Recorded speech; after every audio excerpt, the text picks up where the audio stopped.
My name is John Caniff. I'm with Tintindo, Kendall, Caniff, and Keefe, and I'm here today as the appellant on behalf of the Maya Workers' Compensation Self-Insurance Group as insurer for the city of Woburn. Before I begin my remarks, I would like to simply state that although it's been 5 years since Mr. Carpenter passed away, we still maintain our condolences, and our appeal of this case is in no way meant to minimize or devalue his life.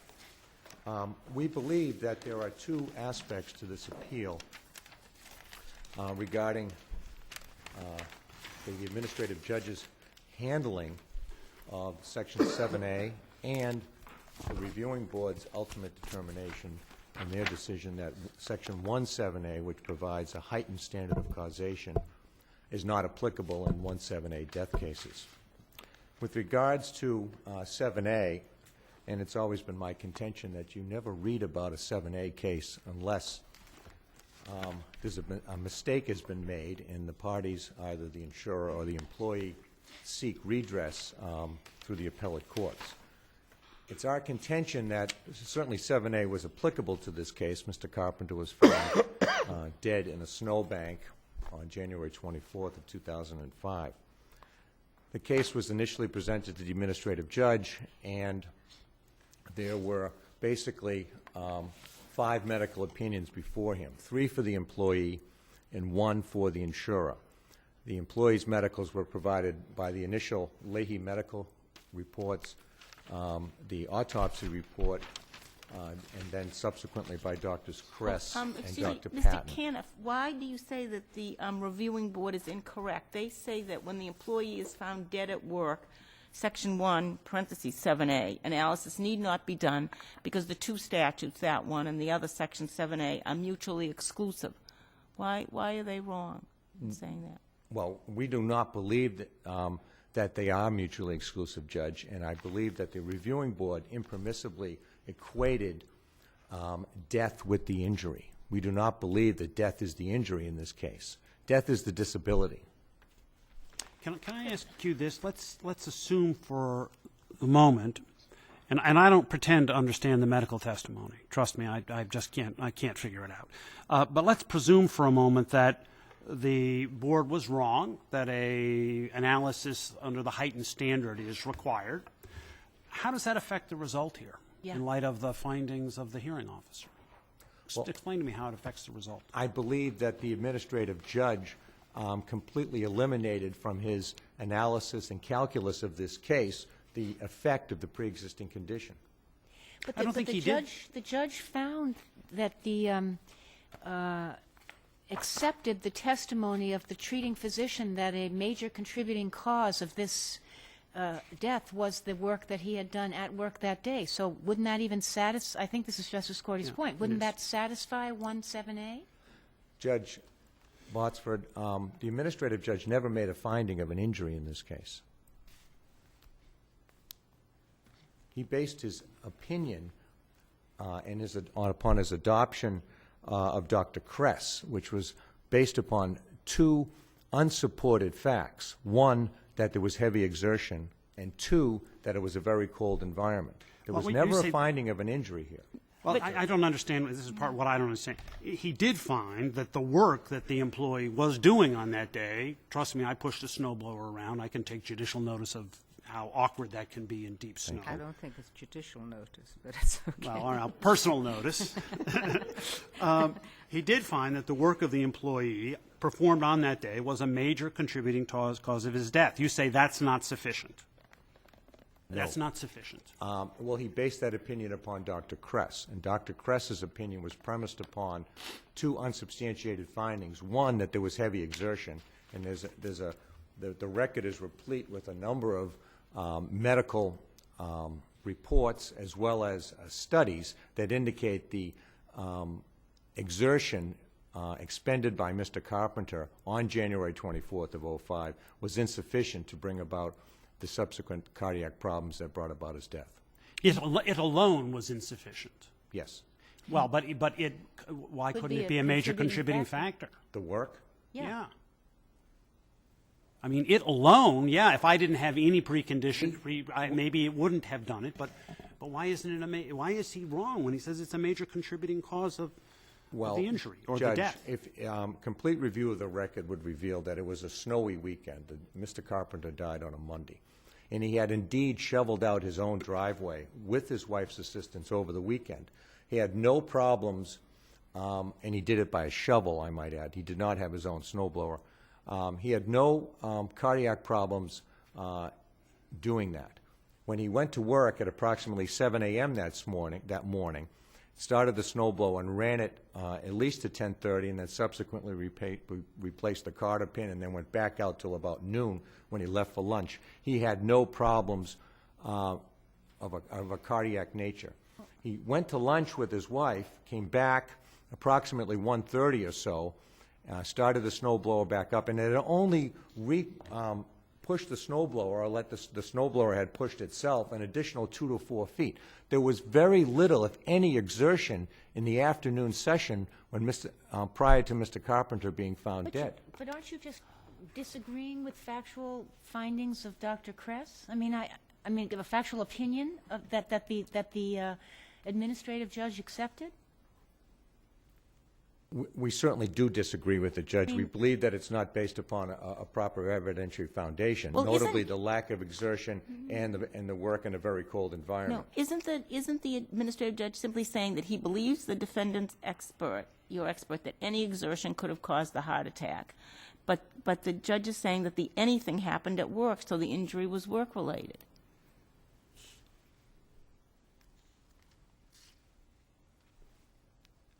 We believe we are entitled, Judge, under Section 7A, to rebut the presumption that the death is related to the employment, which we did. We also believe that. But he said you didn't.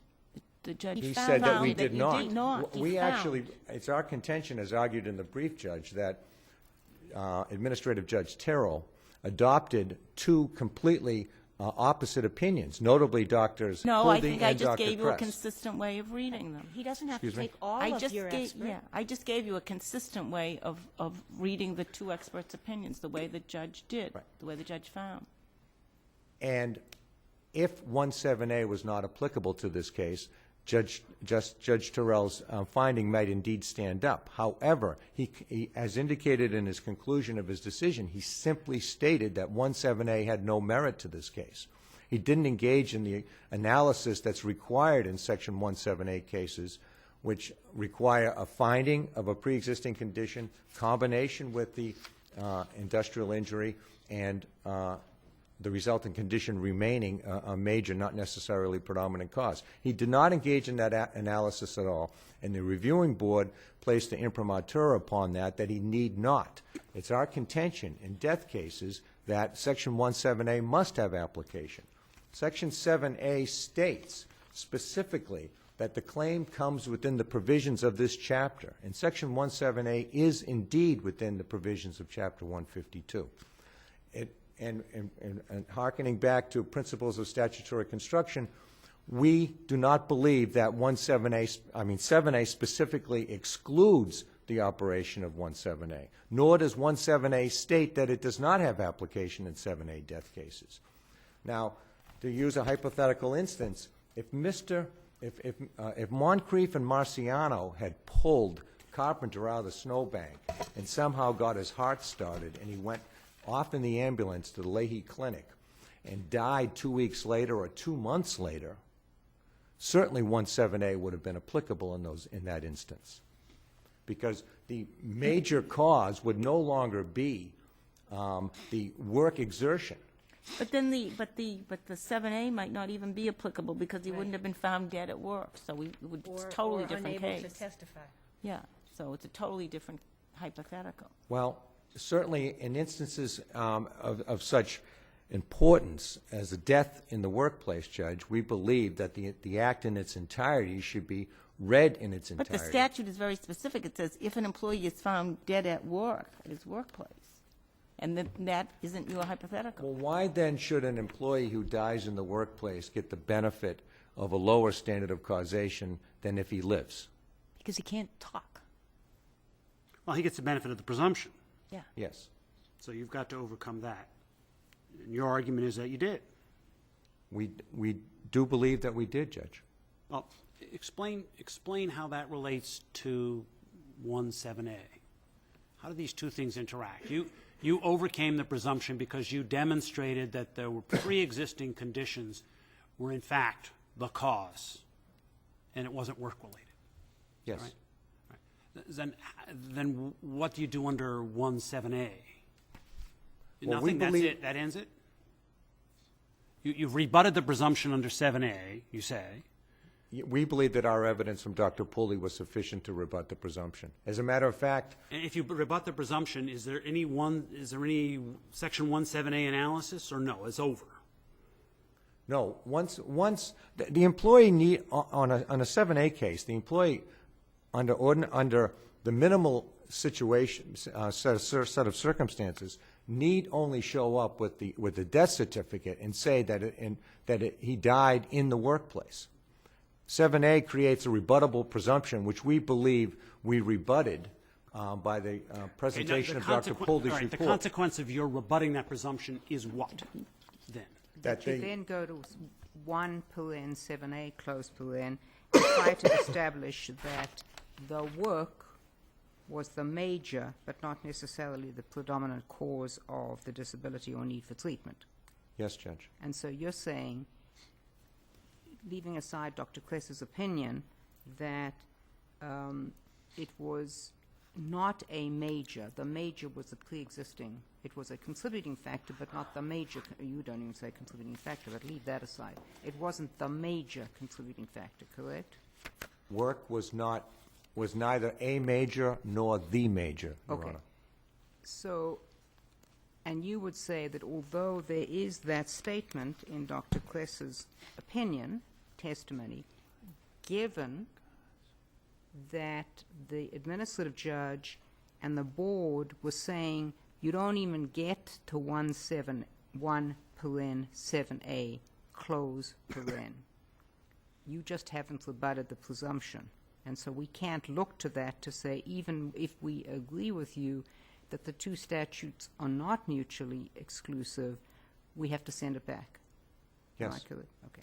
But even though they said that, even though the board said that they're mutually exclusive, the hearing officer and the board went on, nevertheless, to address the question of whether or not the exertion was a major contributing cause, and they both concluded that it was a major contributing cause, didn't they? Well, the reviewing board is unable to make factual findings. Yeah, but they adopted the findings of the hearing officer. The hearing officer, Didn't the hearing officer find that the exertion at work was a major contributing cause to the heart attack?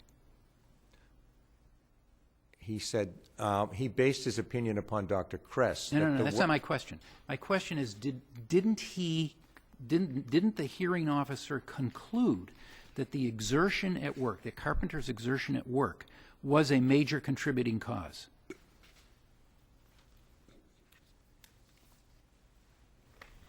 I don't believe that he did. Okay? Now, going back to the Section 17A, the language of it, that this resultant condition, which in this case you would say is the death, right? The resulting condition shall be compensable only to the extent such compensable injury. So the resulting condition is the death. Is that correct? Well, the resulting condition is the cardiac problems that ultimately led to his death, Judge. The autopsy report found that there was no findings of an acute injury, that there was findings of fibrosis, which was myocardium scarring. All right, so the resultant condition is what? The injury, which is not the death, shall be compensable only to the extent that such compensable injury remains, it says, a major, but not necessarily the predominant cause of the disability. The disability is the death, right? Death is indeed the disability, Judge. So the resultant condition is not death. The resultant condition is some injury to the heart.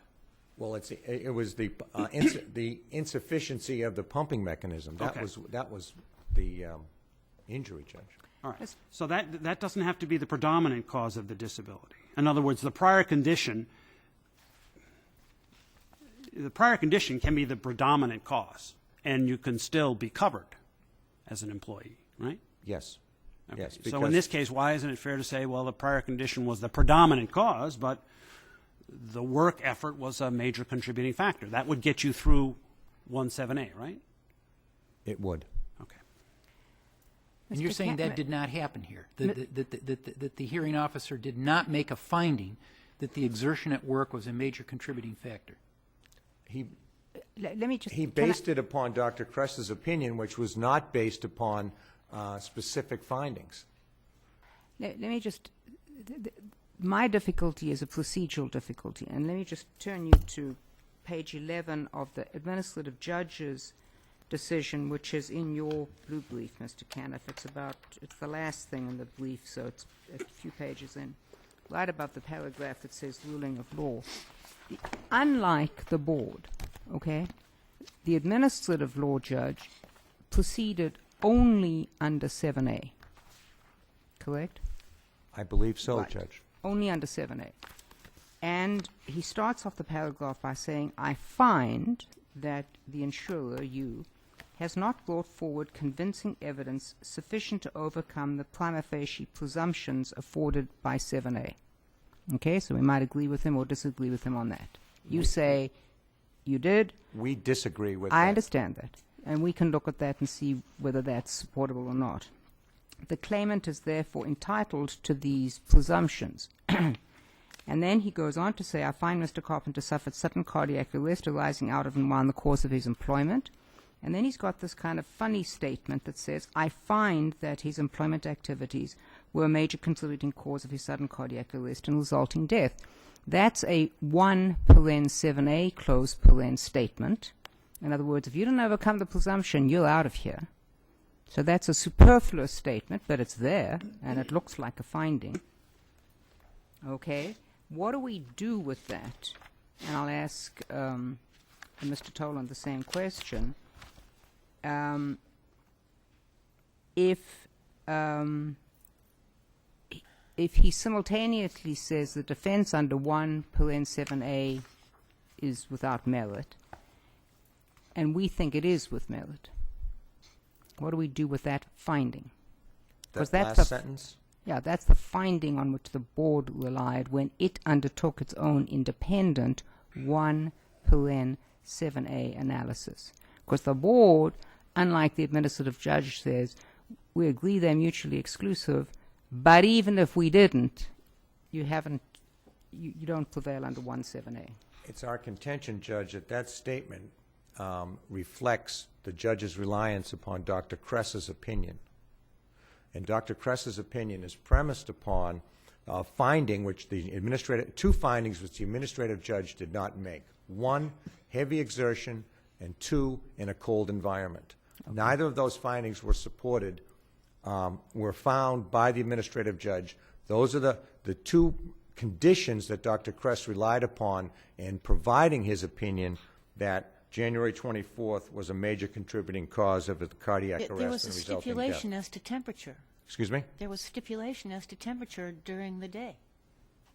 It was approximately 33 degrees at Well, 2 at p.m. 2 that afternoon, p.m., but it Judge. had been much colder in the morning. I But mean, but that was all part of the record. It was stipulated to.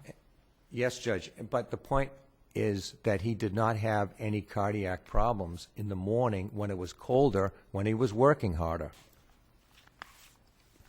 Thank you, Thank Mr. you. Caniff. Good day.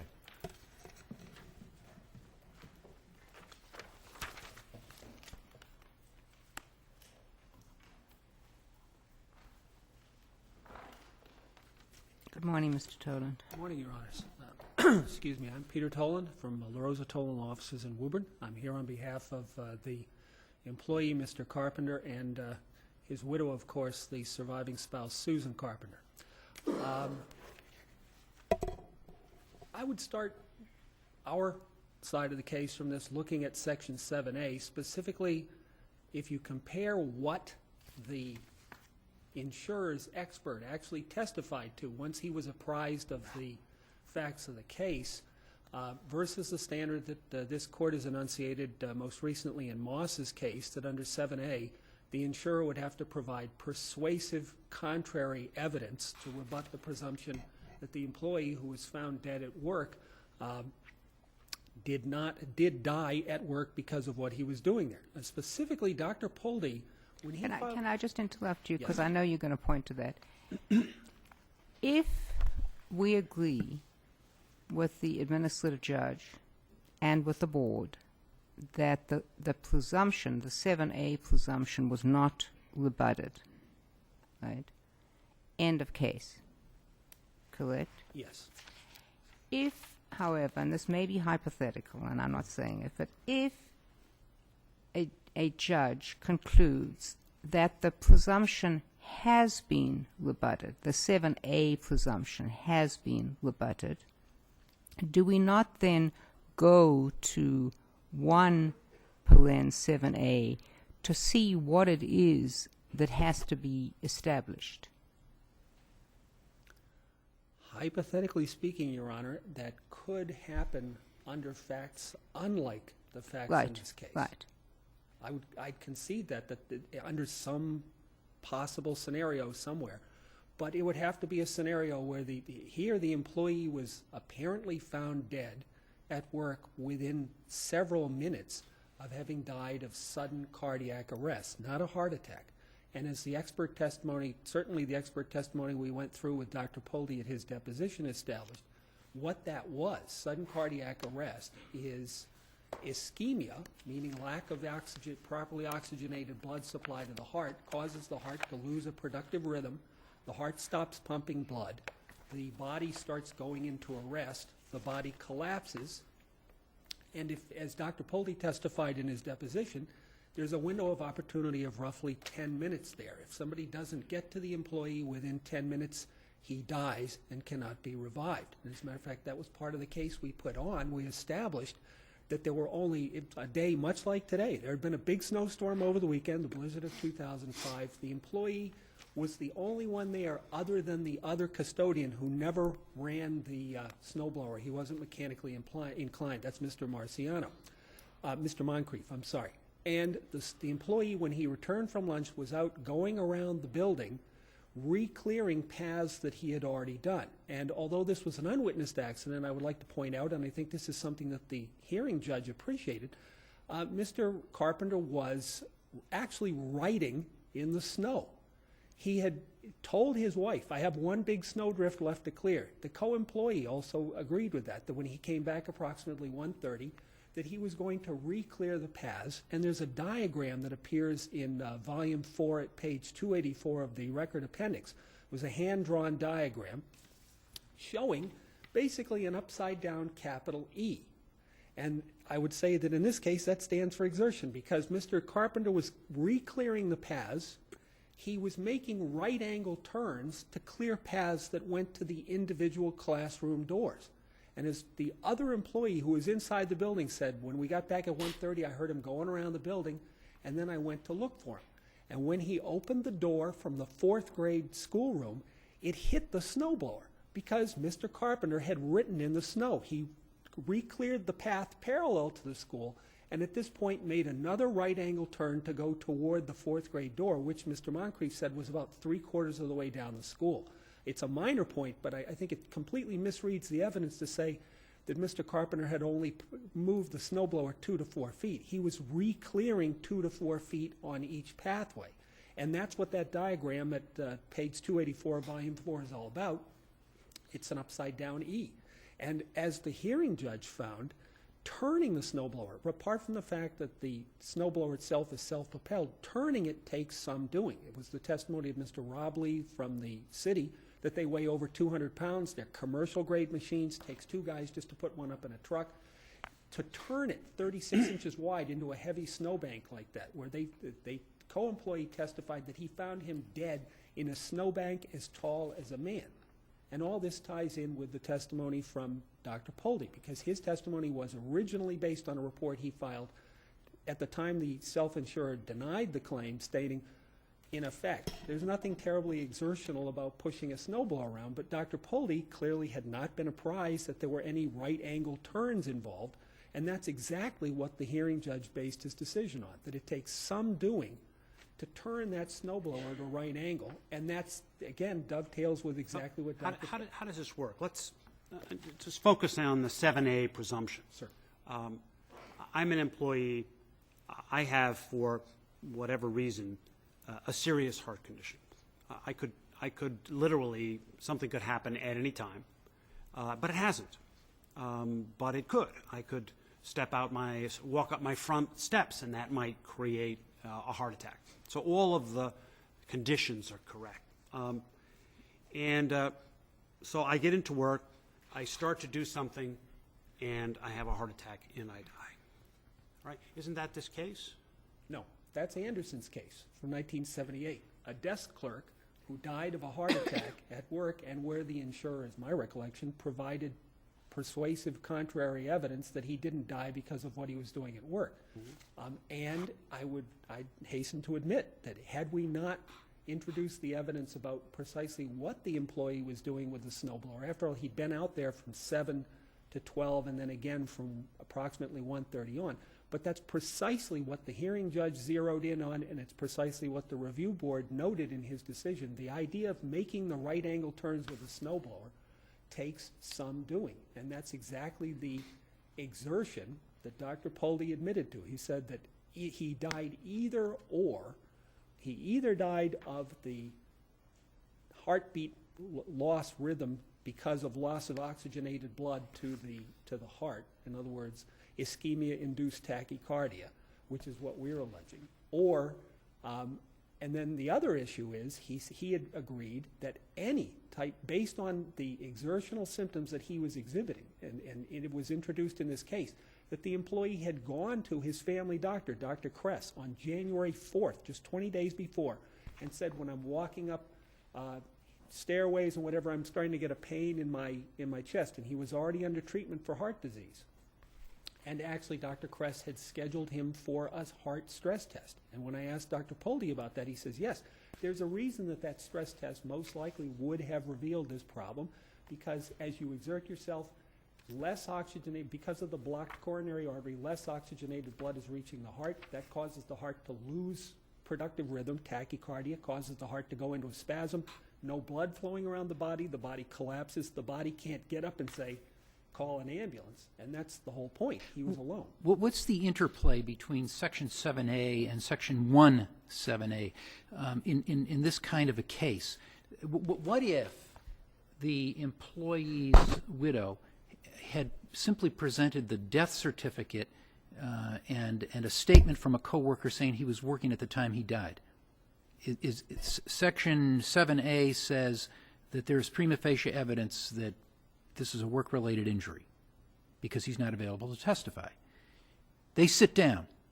I take it at that point in time, 17A has not kicked in. I would agree with that, Your Honor. How did it kick in this case as a practical matter? The people were anticipating that he had a prior heart condition and it was going to be an issue, and therefore the plaintiff submitted the affidavits of these two doctors that sort of separated out, parsed it out, the prior heart condition from the exertion at work, and then how they related to one another? Your Honor, having no idea that I'd ever end up here, I decided to pour in everything I could get. Exactly. Well, no, but from how did it start off is because she's got a presumption, and the insurer has to rebut. So the insurer comes in and says, wait a minute here. Let me tell you about this guy's medical history. It had nothing to do with his work. It had to do with his extremely serious cardiac condition, right? That's correct, Your Honor. And then you say, no, yes, I agree he had an extremely severe heart condition, but the nature of the work was such that it triggered the disability, the death. Correct? That is correct, Your Honor. And then the administrative judge says, I don't even get to 17A because I find that the insurer has not rebutted the presumption with persuasive contrary evidence. And you sit down. Well, we could have done that, Your Honor, but I'd submit that the judge did find that the defense under 17A was not implicated under the facts in this case, simply because we produced so much evidence, even through the insurer's own expert, that any exertion could have killed this man under the circumstances, and there was a specific instance of Right, exertion. so he just said you didn't rebut the presumption. There's a presumption. It's a cause. I mean, the presumption is a causation presumption. Did the work cause the injury? Did the work cause the disability? Correct? Correct. And the judge, not the board, the judge, administrative law judge, said to the insurer, you have not rebutted the presumption, because both of these experts, in essence, I mean both sides' experts, in essence, have said this kind of work, unlike the sitting law clerk in Anderson's case, caused. It's a causation presumption, correct? Correct. And so we don't get to 17A. That would be one way of looking at it, Your Honor. And I'd Well, add, that's the way the administrative law judge got to it. well, I believe from my reading of the decision that he went on to say that it was also a major cause. Yeah. No, he did do that, but the question is, he was saying that while he was simultaneously saying, I don't have 171.7A has no application here. So it's a little fuzzy. The board sort of straightened that out. Well, it was a defense raised by the insurer at the hearing, and I believe we fairly met it. I believe the hearing judge also found that it was a major cause because he made specific reference to Dr. Kress' opinion that it was, the work he was doing was a major cause. So you're saying that we do not need to send it back for further hearing because we can read the administrative law judge's decision as saying, even if I'm wrong, I specifically find that the exertion at work was a major contributing cause. Yes, Your Honor. So to follow that up, if we disagree with the board that the two provisions are mutually exclusive, we can resolve it in any event, is your position? Yes, Your Honor. Okay. At least under the circumstances of this case where the injury, disability, and death follow so closely together, and they're also directly related to another incident of the employment which, by dint of bad luck, the man was all alone. So that once the exertion set off the ischemia and he collapsed, there was nobody to call the ambulance. Although it turns out from the record they got there within 6 minutes of the time they were called. So what is in establishing causation under 7A, you've got this presumption, but in this case there's evidence of a prior existing condition. What is the difference between that analysis and this analysis under 17A? Is it that 7A, all that has to be established is some cause, and under 17A it has to be a major cause? I'd agree with the second part of that statement, but not the first, Your Honor. Right. Under Moss's case, as of the summer of 2008, when this court visited that question, you stated that 7A, when you're found dead at work, provides presumption, including on the issue of causation. Causation, not major causation, just causation. These are Correct. causally related. Correct. That's it. Right. So, in other words, all right. So 7A is, as it's been referred to, a heightened standard. It doesn't have to. It has to be more than just a cause. It has to be a major cause. 17A or 7A? 17A. 17A has to 17A, be yes. a major, though not necessarily predominant Right. cause, something like 35% and up. So if the insurer gets by 7A and rebuts the presumption, they rebut the presumption on causation. That means there's no causal relationship? So how would you even get to 17A? Well, I hate to say it, but hypothetically speaking, If you're the clerk sitting at the desk who drops dead of a heart attack, and you come in with medical expert that says, I've looked at his cardiac history, it's terrible, but sitting at the desk will not trigger a heart attack, that caused the disability, then you rebut the presumption. Absolutely correct, Your Honor. Right. And then I would submit up at that point, hypothetically speaking, 17A might come into play if the Employees Council could prove that as a result of something very stressful that was going on at work, or a sudden shock, such as a firecracker exploding in the office or something like that, that somebody forgets to mention, that perhaps that would set that off. But if you haven't rebutted the presumption under 7A, I can't conceive of how you could get to 17A. But Dr. Poldy said in his testimony, or in his affidavit, that yes, he had a serious heart condition, and any exertion anywhere would have caused this to happen. Didn't that, in effect, trigger the 17A analysis?